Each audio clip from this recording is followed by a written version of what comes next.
আসসালামু আলাইকুম ওয়া রাহমাতুল্লাহি ওয়া বারাকাতুহু।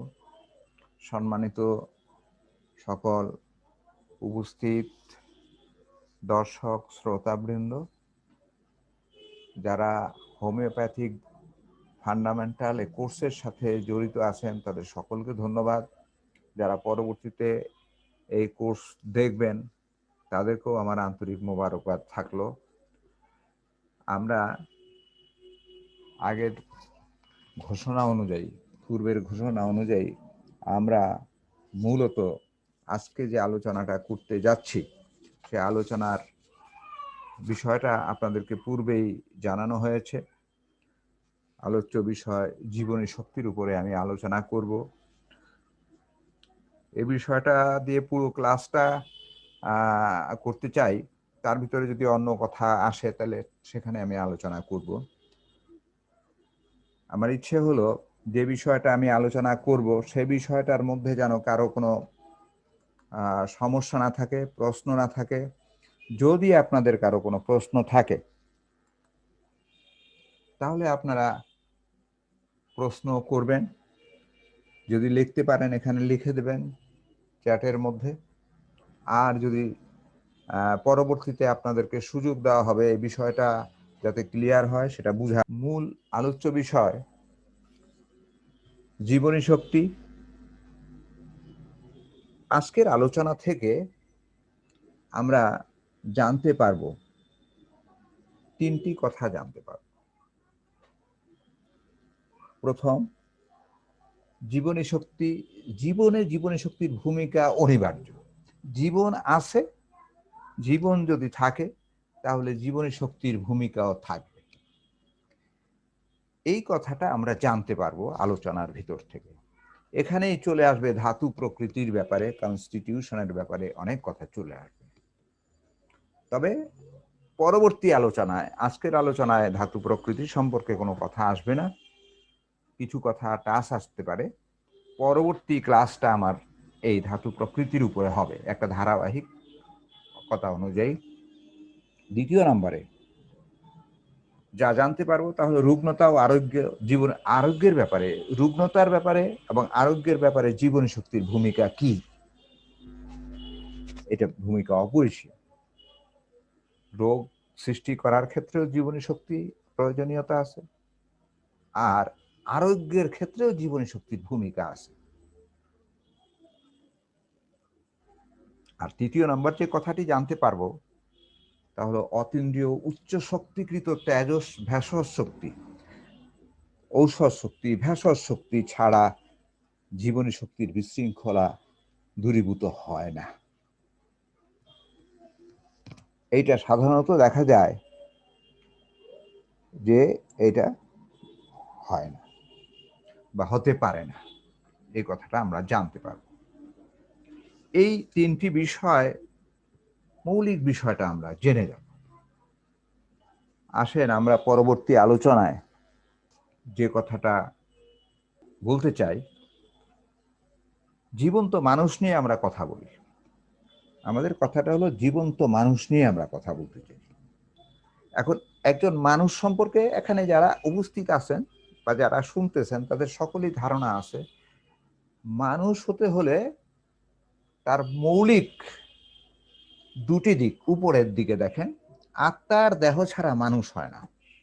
একজন জীবন্ত মানুষের মধ্যে আত্মা থাকবে, যে যে ধর্ম পালন করেন সেই অনুযায়ী সেটাকে বিশ্লেষণ করবেন, বিচার করবেন, চিন্তা করবেন। আত্মা দেহ ছাড়া মানুষ হয় না। এর যদি জীবন্ত মানুষ আত্মা দেহধারী হয় তার দুটা জিনিস মাস্ট থাকবেই। আমরা জানি চেতন মন থাকে, এটা আমরা জানি। হেনিম্যান এখানে যোগ করেছেন জীবনী শক্তি, হেনিম্যান এখানে যোগ করেছেন জীবনী শক্তি। তাইলে এই চারটা মৌলিক অবস্থা জীবন্ত মানুষের মধ্যে থাকে। হোমিওপ্যাথি কাজ করে জীবন্ত মানুষ নিয়ে, মৃত মানুষ রিসার্চ করা হোমিওপ্যাথির কাজ না। কিডনিতে মানে লিভারে পাথর হলো, একজন বলল যে তাইলে আপনার হোমিও ওষুধ যদি ভালো হয় তাইলে আমার পাথরটাকে, মানে ঠিক আছে এই মরা মানুষের কিডনিতে পাথর ছিল এইটাকে গলায়া দেন। এইরকম যারা বলে তারা ভুলের স্বর্গে বসবাস করতেছে। তারা আপনাকে ঠকাবার জন্য কথা বলতেছে। যার জন্য জীবন্ত আমাদের কাজটা এটা বুঝতে লাগবে, আপনাদের ধারণা লাগবে যে জীবন্ত মানুষ নিয়ে এই আমাদের কাজ, এর বাইরে আমাদের কোনো কাজ নেই। আমরা এই জায়গাটায় এসে যে কথাটা বলতে চাই যে 4টা মৌলিক অবস্থার মধ্যে হোমিওপ্যাথি চিকিৎসার ক্ষেত্র হলো মাত্র 3টি।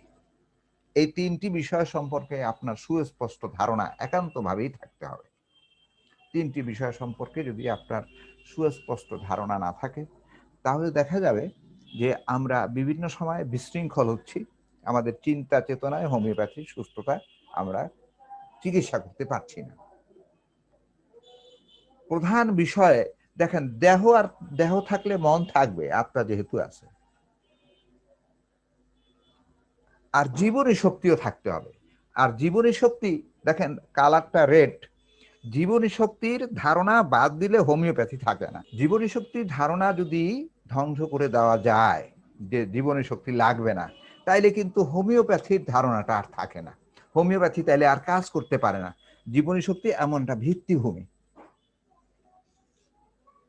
এখন আমাদের বলে স্যার এই জীবনী শক্তি সম্পর্কে, জীবনী শক্তি তাইলে এটার উৎস কোথায়? অর্গাননের আলোকে যদি কথা বলতে হয়, তাইলে জীবনী শক্তি সম্পর্কে এর উৎসটা জানা দরকার। হেনিম্যান সর্বপ্রথম উল্লেখ করেন অর্গানন 4র্থ সংস্করণে, যা পাবলিশড হয়েছে, যার আমরা আগের আলোচনায় আমরা বলেছি 1829 সালে। 1829 সালে 4র্থ সংস্করণে সর্বপ্রথম অর্গাননের মধ্যে জীবনী শক্তি সম্পর্কে পাওয়া যায়।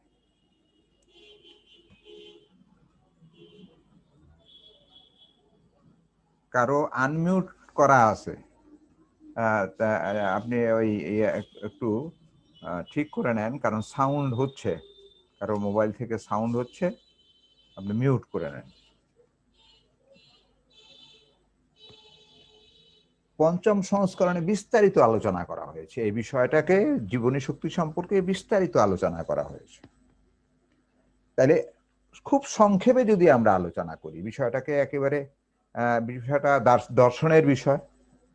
জীবনী শক্তি একটা, এই জীবনী শক্তিকে বুঝলে হোমিওপ্যাথি ঔষধ প্রয়োগ করা যেমন আপনার জন্য সহজ হবে, প্রথম 3টি কথা বলেছি আমি, ওগুলো জানা আমাদের জন্য সহজ হবে, ঔষধ প্রয়োগ সহজ হবে, মানুষের অবস্থাটা বোঝা সহজ হবে, ঔষধ কোথায় ক্রিয়া করে তা জানা সহজ হবে।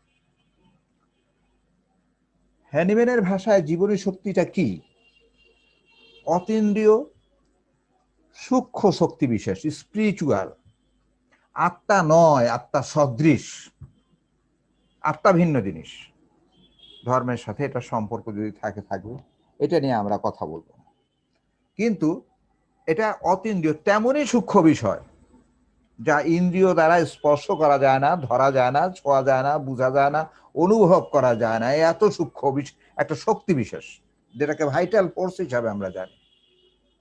এবং এটার গুণ হলো কি? স্বাবলম্বী, সে কারো তোয়াক্কা করে না, সেলফ অ্যাক্টিং, স্বয়ংক্রিয়। সে তার কাজ করার জন্য নিজেই সে যোগ্য, কেউ উস্কে দেওয়া না লাগে না। জীবন যন্ত্রটাকে সে সুস্থ রাখে, গতিশীল, জন্ম থেকে, মাতৃগর্ভ থেকে মৃত্যুর আগ পর্যন্ত এই জীবনী শক্তি গতিশীল। এটা আত্মাবাচক গ্রিক শব্দ, কিন্তু আত্মা না, ডাইনামিক্স বলেছে হ্যানিম্যান অর্গাননের মধ্যে। নিজের ক্ষমতাবান, অর্থাৎ জীবনকে সে নিজে পরিচালিত করে। এই কথাগুলা মোটামুটি জ্ঞান অর্জনের জন্য আপনি অর্গাননের ভাষার থেকে জেনে যেতে পারেন, এই পর্যন্ত। একটা দেহটাকে যদি আমরা জানি, দেহ আমাদের জীবনী শক্তি, মন, 3টি বিষয় আমরা এখানে উল্লেখ করেছি আলোচনার ক্ষেত্র হিসাবে। দেহ নিজে আত্মা ছাড়া, জীবনী শক্তি ছাড়া, কেমন, তার চৈতন্য মন ছাড়া সে অনুভব করতে পারে না জড় পদার্থ। একেবারে স্রেফ জড় পদার্থ, কাজ করতে পারে না, দেহের কোনো নিজস্ব কোনো কাজ নাই, এটা হলো মৃত জড় পদার্থ। যেমন যার জীবন নাই, তার যদি একটা ট্যাম ফুলে থাকে, অথবা দেখেন যে তার যদি কোনো ক্ষত হয়ে থাকে, গ্যাংগ্রিন হয়ে থাকে, মরা মানুষ, তার ঘা আছে, কিন্তু ওই ঘায়ের কোনো চিকিৎসা হবে না, ওটা জড় পদার্থ। একটা টিউমার যদি থাকে মৃত মানুষের, ওইটার আপনি চিকিৎসা করে ওইটা সরাতে পারবেন না, যে সার্জারি করে ওটাকে কেটে তারপরে কবর দেব, এটা এটা হাস্যকর ব্যাপার। শুধু দেহ এর মৃত জড় পদার্থ, এবং এইটা বিশ্ব প্রকৃতিতে এখন আপনি এখন কবর দেন, অন্য প্রক্রিয়া তাকে মাটি চাপা দেন, তাকে আগুনে পোড়ায় দেন, নদীতে ফেলে দেন, যা করেন আপনি, এটা রাসায়নিক উপাদানগুলো বিশ্লেষিত হয়ে যায়, পৃথিবীর প্রকৃতির সাথে মিশে যায়, এটা জড় পদার্থ। এই জড় পদার্থের চিকিৎসা দেহ এবং মন না থাকলে আপনি করতে পারবেন না। এই জন্য আমরা কোনো দেহের উপরে ঔষধ প্রয়োগ করি না, কোনো জড় পদার্থের উপরে ঔষধ প্রয়োগ করি না। আমরা ঔষধ প্রয়োগ করি যেই জায়গাটায়, আমি ধীরে ধীরে সেই জায়গাটায় যাচ্ছি। হোমিও ওষুধ কিভাবে কাজ করে, কিভাবে হোমিও ঔষধটা কোথায় কাজ করে, এটা জানতে হবে। এর আগে আমাদের জেনে নিতে হয় জীবনী শক্তিটা কি। আগে ইংরেজি শব্দগুলোর আলোকে আমরা বুঝতে পারি এটা শত প্রেরণাময়, জন্ম থেকে মৃত্যু পর্যন্ত এইটা এই দেহযন্ত্রকে ঠিক রাখার জন্য কাজ করে, স্বাভাবিক রাখার জন্য কাজ করে, সুস্থ রাখার জন্য কাজ করে। যেমন গতিশীল পদার্থকে যদি এই পৃথিবীর এই প্রান্ত থেকে, বিজ্ঞানের ভাষায় বলা যায়, একটা মার্বেলকে যদি এই প্রান্ত থেকে ছুঁড়ে মারা হয়, তাহলে পৃথিবী ঘুরে আসবে, যদি কোনো বাধা না থাকে, জড়তা যদি না থাকে, কোনো বাধা যদি না থাকে, চলতেই থাকবে, চলতেই থাকবে। ঠিক জীবনী শক্তি এরকম চলতেই থাকবে, মানুষের জীবনকে পরিচালিত করবে সুস্থভাবে, সবলভাবে, স্বাভাবিক অবস্থায়, রক্ত মাংস সবখানে গঠন করবে। যদি কোনো অবস্ট্রাকশন না থাকে, যদি কোনো বাধা না থাকে, তাইলে সে তার কাজ করে যাবে। সে সে তার কাজ করে যাবে মানে কি, জীবনকে যেভাবে করা দরকার সেভাবে কাজ করে যাবে। অর্থাৎ চোখ সৃষ্টি করে, চোখে যে জ্যোতি শক্তি দেওয়া দরকার সেটা দেবে, মুখে কথা বলা আনা দরকার সেটা দেবে, স্বাভাবিক প্রক্রিয়া যেটা জীবনের সেগুলো সে কাজ করবে, কিন্তু রোগ মুক্ত করবে না। এখানে কেউ ধারণা এইটা করেন না, করা যাবে না যে জীবনী শক্তি যেহেতু আছে তাহলে আমরা যেমন খুশি তেমন কাজ করি, জীবনী শক্তি তো আছেই রোগ মুক্ত করার জন্য। না, জীবনী শক্তি রোগ মুক্ত করা, সে স্বেচ্ছায় কোনো কাজ করে না, কিন্তু শুধু জীবন যন্ত্রটাকে সে পরিচালিত করে। আমি অন্য ভাষায় বলি, জীবনী শক্তি হলো শক্তের ভক্ত নরমের জম, কথাটা এরকম। আবার অন্য ভাষায় বলি যে এই ভেড়ার মতো, মরুভূমিতে ভেড়ার যদি পালকে কান ধরে সামনের দিকে একটা একটা ভেড়াকে যদি ঘুরে দেওয়া যায়, তাইলে দেখবেন ওই তার পিছনে যত সোজা রাস্তা থাক, ভেড়া কিন্তু তার পিছনে পিছনে যাবে, যত ঘোরা পথ। অর্থাৎ শক্তির কাছে সে পরাজিত, নিজস্ব ইচ্ছা শক্তি নাই, শত প্রেরণাময়, নিজের প্রেরণা নিজের মধ্যে আছে, সে জীবনটাকে পরিচালিত করবে, কিন্তু সে আপনার রোগকে মুক্তি করবে না। বাইরের থেকে কোনো যদি কেউ জোরে চাপ আসে, সেখানে সে কোনো সেই চাপ সহ্য করতে পারে না, সে তার কথা যেই চাপ আসে, শক্তের সে ভক্ত, সেই চাপই সে গ্রহণ করবে, এটা অভ্যন্তরীণ হোক বাহ্যিক হোক, এটা সামনে আলোচনায় আসছে।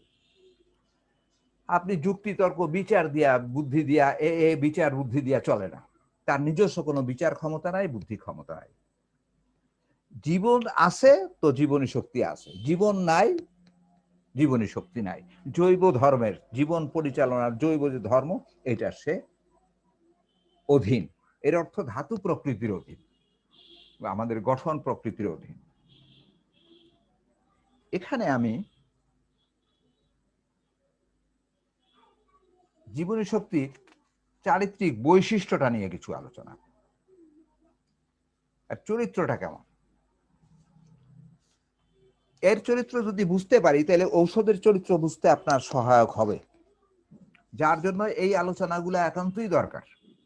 এই আলোচনাগুলো না থাকার জন্য আর আমাদের এই পরীক্ষায়ও প্রশ্ন থাকে না, আর এই আলোচনাগুলো আমরা করতেও চাই না। যদি না করি তাহলে দেখা যায় যে এই আলোচনাটা বাদ থেকেই যায় আজীবন একজন হোমিওপ্যাথির কাছে। তো বাদ থাকলে হয় কি, আমরা ঔষধের চরিত্রটাকেও বুঝতে পারি। যেমন চারিত্রিক বৈশিষ্ট্য কি ভাইটাল ফোর্সের বা জীবনী শক্তির, এই স্বাস্থ্যের মধ্যে আপনার যে শরীর যন্ত্রটা, যে স্বাস্থ্যটা আছে, স্বাস্থ্যের সাথে তার সম্পর্কটা কি?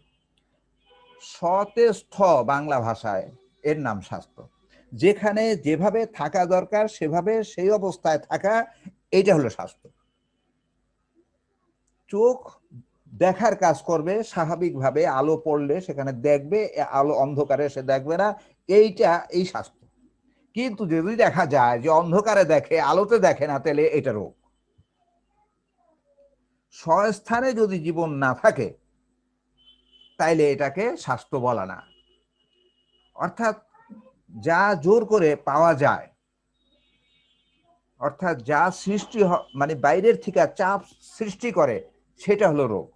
স্বাভাবিক অবস্থায় দেখেন, আমি যখন হাঁটি, এই যে আমি এখন কথা বলছি, এখন যদি আমাকে বারবার জিহ্বার কথা ভাবতে হয় যে জিহ্বাটা সতর্ক হয়ে পড়ুক, ঠিকভাবে পড়ে কিনা, বা ব্যথা পাই, মানে কোনো অসুবিধা যদি হয়, তাইলে আসলে আমার জিহ্বায় রোগ আছে। আমার পায়ে আমি হাঁটি, যদি হাঁটার সময় মনে পড়ে, সব সময় মনে পড়ে যে পা আছে, তাইলে এটা রোগ। কিন্তু জীবনী শক্তির ভিতরের ব্যাপারটা এটা না। সে নির্বোধ, অবিবেচক, অপরিণামদর্শী। সে তার কি ঘটবে সে জানে না, কিন্তু তার কাজটা হলো করে যাওয়া, স্বাস্থ্যটাকে ঠিক রাখা তার কাজ। সেখানে তার বোধ বুদ্ধি কাজ করে না, বিচার বিশ্লেষণ তার নাই। জীবনী শক্তির ক্রিয়া আপনি দেখতে পাবেন না, সেটা অদৃশ্য, সূক্ষ্ম, অটোমেটিক কাজ করে, আগেও বলা আছে। এইখানে 61 নম্বর অ্যাফোরিজমের মধ্যে, অর্গাননের মধ্যে আপনি সবচেয়ে ভালো যেটা জীবনী শক্তির ধারণা 9 থেকে 11 নম্বর সূত্রের মধ্যে আপনি খুব ভালো ধারণা পাবেন। 15 নম্বর সূত্রেও কিছু কথা বলা আছে, 22 নম্বর অ্যাফোরিজম আর 29 নম্বর ফুটনোটের মধ্যে কথাগুলো বলা আছে।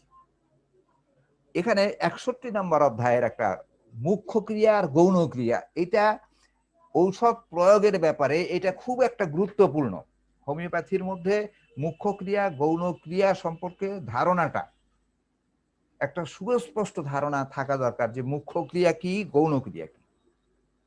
এই ধারণাটা না থাকলে অবস্থাটা এই দাঁড়ায় যে আসলে সুস্পষ্টভাবে আমরা ঔষধের ক্রিয়াটাকে বুঝতে পারি না। শরীরের সকল অংশে সমানভাবে বন্টিত।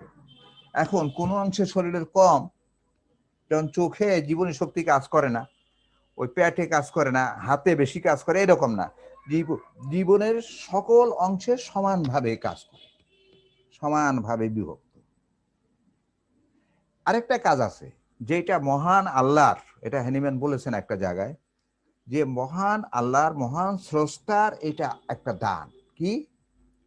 রোগ আক্রান্ত যদি হয়, বিপর্যয়, শরীরের কোথাও যদি বিশৃঙ্খল অবস্থা সৃষ্টি হয়, তাইলে শরীরের বাইরে সে নিয়ে আসে, লক্ষণ হিসাবে পুরস্কৃত করে, লক্ষণ তাকে দেখায় দেয়। এই যে বাইরে চলে আসে, যদি বাইরে না আসতো তাহলে আপনি কিসের চিকিৎসা করতেন? আমরা বলি হোমিওপ্যাথি লক্ষণ ভিত্তিক চিকিৎসা। যদি না আসতো তাহলে আপনি কিসের চিকিৎসা করতেন? তাহলে তো আপনার চিকিৎসা করার সুযোগ থাকতো না। কাজেই কি করে জীবনী শক্তি, কি করে অভ্যন্তরীণ হোক বাহ্যিক কোনো অবস্থা সৃষ্টি হোক, দেহ যন্ত্রের বাইরে সে নিয়ে আসে, পুরস্কৃত করে। এই জন্য জীবনী শক্তিটা আবার আরোগ্য কাজে সাহায্য করে। কিভাবে সাহায্য করে তাও আমরা কিন্তু ধীরে ধীরে জানতে পারবো।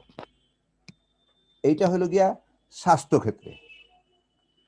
এই কথাটাই আমরা এইভাবে করে ভাইটাল ফোর্সটা সম্পর্কে ধারণা নিতে পারি একটা গ্রাফের মাধ্যমে। দেহযন্ত্রকে সে নিয়ন্ত্রণ করে, সমন্বয় সাধন করে, সব জায়গায় সমবন্টন করে, যে কথা। আর এই দেহটাকে মহত্তর উদ্দেশ্যে হ্যানিম্যান বলেছেন, মহত্তর উদ্দেশ্য সাধনে স্বাধীনভাবে নিযুক্ত। কারো চাপে নয়, স্বাধীনভাবে দেহযন্ত্রকে সে পরিচালিত করে। সে সুস্বাস্থ্য বজায় রাখতে চায়, সুস্বাস্থ্য বজায় রাখতে চায়, কিন্তু জোর করে চাইবে না। এখানে একটু বুঝতে হবে, এই যে দেহটাকে বাইরের দিকে দেখেন, ভাইটাল ফোর্স ঘিরে আছে। এই যে ভাইটাল ফোর্সের কাজটা কিন্তু সমস্ত অঙ্গ জুড়ে আছে এই দেহটাকে। সে চায় স্বাধীনভাবে নিযুক্ত মহত্তর উদ্দেশ্য সাধনের জন্য সুস্বাস্থ্য বজায় রাখে, সে চায়, কিন্তু জোর করে রাখবে না। যে জোর করে রাখবে বিষয়টা এমন না। বাইরের থেকে যদি কোনো শক্তি তাকে গলা টিপে ধরে জোর করে তার উপরে প্রভাব বিস্তার করে, সে তার কথা শোনে। ওই যে বললাম, শক্তের সে ভক্ত, নরমের জন। যখন এই ধীরে ধীরে আলোচনায় আমরা চলে আসবো, এখন রোগ কি, রোগের মধ্যে আসেন।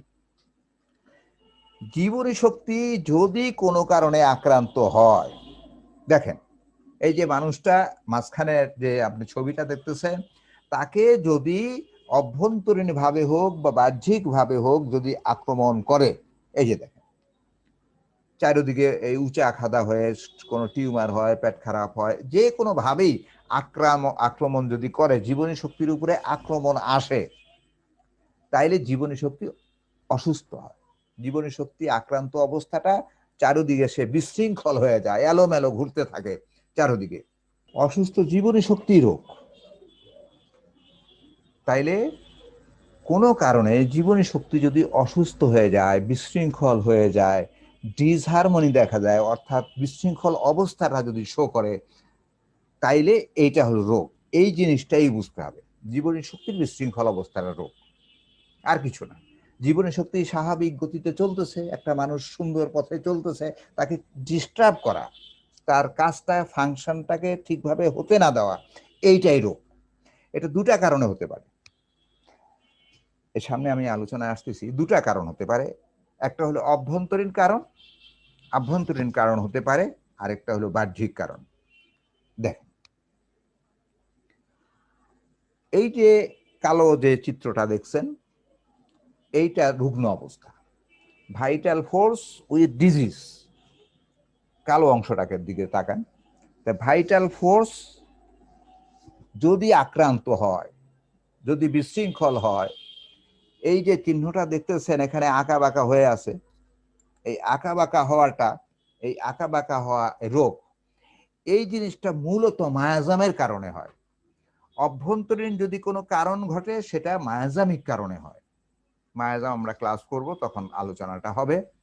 অভ্যন্তরীণ যে কোনো রোগ সৃষ্টি হোক, সেটা মায়াজামিক প্রভাব থাকে, অর্থাৎ দেহের মধ্যে পূর্বপুরুষ থেকে আগত হতে পারে, অর্জিত হতে পারে, মায়াজামিক দোষের কারণে হয়, অথবা বাহ্যিক কোনো চাপে, প্রাকৃতিক দুর্যোগের কারণেও হতে পারে রোগ।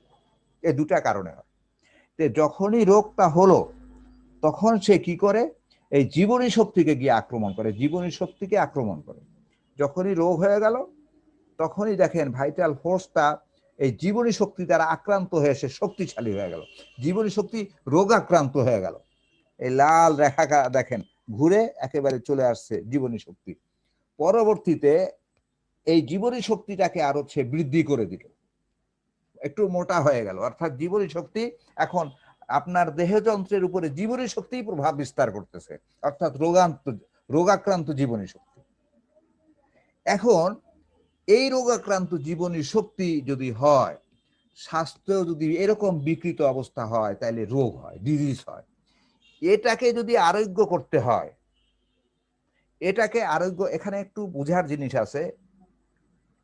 আরোগ্য করতে হলে আপনাকে মেডিসিনাল ফোর্স দিতে হবে, যেহেতু জীবনী শক্তি একটা ফোর্স, সেই কারণে আপনাকে করতে হবে কি, মেডিসিনাল ফোর্স প্রয়োগ করতে হবে, শক্তি দ্বারা শক্তিকে আক্রমণ করতে হবে।